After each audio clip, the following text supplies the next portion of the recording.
নমস্কার বন্ধুরা, আর জি কুকিং চ্যানেলে আপনাদের সবাইকে স্বাগত। আজ নিয়ে হাজির হলাম নিরামিষ বড়ির ঝাল রেসিপি নিয়ে, যেটা খেতে গরম ভাতে অসাধারণ লাগে। তো চলুন শুরু করা যাক। আমি এখানে বিউলির ডালের বড়ি নিয়ে নিয়েছি, আর বড়িগুলো আমার বাড়িতে বানানো। আপনারা চাইলে কেনা বড়ি দিয়েও করতে পারেন, তবে কেনা বড়ির স্বাদ অতটা ভালো আসে না। এবার একটা মিক্সচার জারে আমি দিয়ে দেবো 1.5 চামচ কালো সর্ষে। আপনারা চাইলে সাদা সর্ষে দিয়েও করতে পারেন। দিয়ে দেবো 1.5 চামচ পোস্ত। এইবার আমি মিক্সচার জারটা শুকনো ঘুরিয়ে গুঁড়ো করে নেব। দেখুন সুন্দর গুঁড়ো আমার হয়ে গেছে এখানটায়।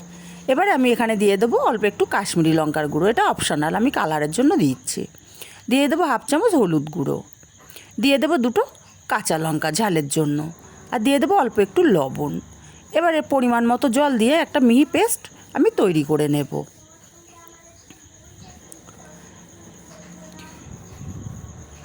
পেস্টটা আমি রেডি করে নিয়েছি, এক সাইডে রেখে দেব। এবার আমি গ্যাসে কড়াই বসিয়ে সর্ষের তেল দিয়ে দিচ্ছি, আর অবশ্যই রান্নাটা সর্ষের তেলে করতে হবে। তেলটা গরম করে আমি বড়িগুলো দিয়ে ভেজে নিয়েছি লাল লাল করে। আর বড়িগুলো দেওয়াটা আমি দেখাতে পারিনি, স্কিপ করে গেছে, তার জন্যে আমি আন্তরিকভাবে দুঃখিত। বড়িগুলো লাল লাল করে আমার ভেজে নেওয়া হয়ে গেছে, বড়িগুলো আমি তুলে নেব।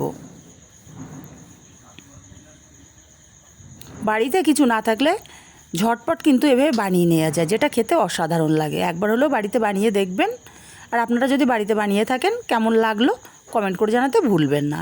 এবার এই তেলের ওপরে আমি দিয়ে দিচ্ছি অল্প একটু কালো জিরে ফোড়ন, আর দিয়ে দেবো একটা টমেটো আমি ছোট টুকরো করে কেটে রেখেছিলাম। টমেটোটা মিনিটখানিক ভেজে নেব। টমেটোটা নেড়েচেড়ে আমি মিনিটখানিক ভেজে নিয়েছি। আর টমেটোটা তাড়াতাড়ি সেদ্ধ হওয়ার জন্য আমি এখানে লবণ দিয়ে দিচ্ছি। তবে লবণটা বুঝে দিতে হবে, কারণ লবণ আমরা যখন মশলা পেস্ট করি তখনও দিয়েছিলাম। টমেটোটা নাড়তে নাড়তে বেশ গলে গেছে। এইবার আমি এখানে দিয়ে দেব পেস্ট করে রাখা মশলাটা। আর মিক্সচার জারটা ধুয়ে অল্প পরিমাণে আমি জল দিয়ে দেব, দিয়ে মশলাটা কষিয়ে নেব কিছুক্ষণ। তবে খুব বেশি আমি মশলাটা কষাবো না, কারণ সর্ষে দেয়া খুব বেশি কষালে কিন্তু তেতোটা চলে আসবে। এখানটা আমি দিয়ে দিচ্ছি 1/2 চামচ চিনি। চিনিটা অবশ্যই দেবেন, তাহলে তরকারির স্বাদটা কিন্তু দ্বিগুণ বেড়ে যাবে। চিনিটা দিয়ে একটু নেড়েচেড়ে নিয়ে এবার এখানে দিয়ে দেবো পরিমাণ মতো জল। জলটার পরিমাণ একটু বেশি দিতে হবে, কারণ বড়িতে কিন্তু অনেকটাই ঝোল চুষে নেয়। এবার নেড়েচেড়ে দিয়ে আমি ফুটতে দেবো ঝোলটা। ঝোলটা ফুটে উঠেছে। এবার নেড়েচেড়ে দিয়ে আমি এখানে ভাজা বড়িগুলো দিয়ে দেব। বড়িটা দিয়ে একটু নেড়েচেড়ে দেব।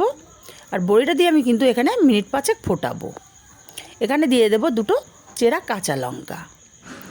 মিনিট 2 পরে বড়িগুলো একটু নেড়ে দেব, যাতে সব বড়িটাই মশলাটা বা ঝোলটা চুষে নিতে পারে। আরও মিনিট 2 আমি ফুটিয়ে নেব। মিনিট 2 ফুটিয়ে নিয়েছি। দেখুন ঝোলটা কিন্তু অনেকটাই গাঢ় হয়ে গেছে। আমি ঠিক এইরকম ঝোলটাতেই নামাবো, কারণ বড়ি ঠান্ডা হলে আরও ঝোল টেনে নেবে। এবার নেড়ে ছেড়ে দিয়ে আমি মিশিয়ে নিলাম ভালো করে। এবার এখানে আমি দিয়ে দেব কুচনো ধনেপাতা। আমি এখানে বিলাতি ধনেপাতা ব্যবহার করছি, আপনারা কেনা ধনেপাতাও দিতে পারেন। আর 1 চামচ কাঁচা সর্ষের তেল দিয়ে দিলাম। নেড়ে চেড়ে মিশিয়ে আমি গ্যাসটা অফ করে ঠান্ডা হতে দেব। আর দেখুন ঠান্ডা হওয়ার পরে কিন্তু ঝোলটা অনেকটাই টেনে নিয়েছে। আর তৈরি হয়ে গেল আমার নিরামিষ বড়ির ঝাল। রেসিপিটি যদি ভালো লাগে অবশ্যই আমার চ্যানেলটি সাবস্ক্রাইব করে আমার পাশে থাকবেন, আমাকে সাপোর্ট করবেন। আর কাছের আত্মীয় স্বজন বন্ধুবান্ধবদের কাছে শেয়ার করতে ভুলবেন না।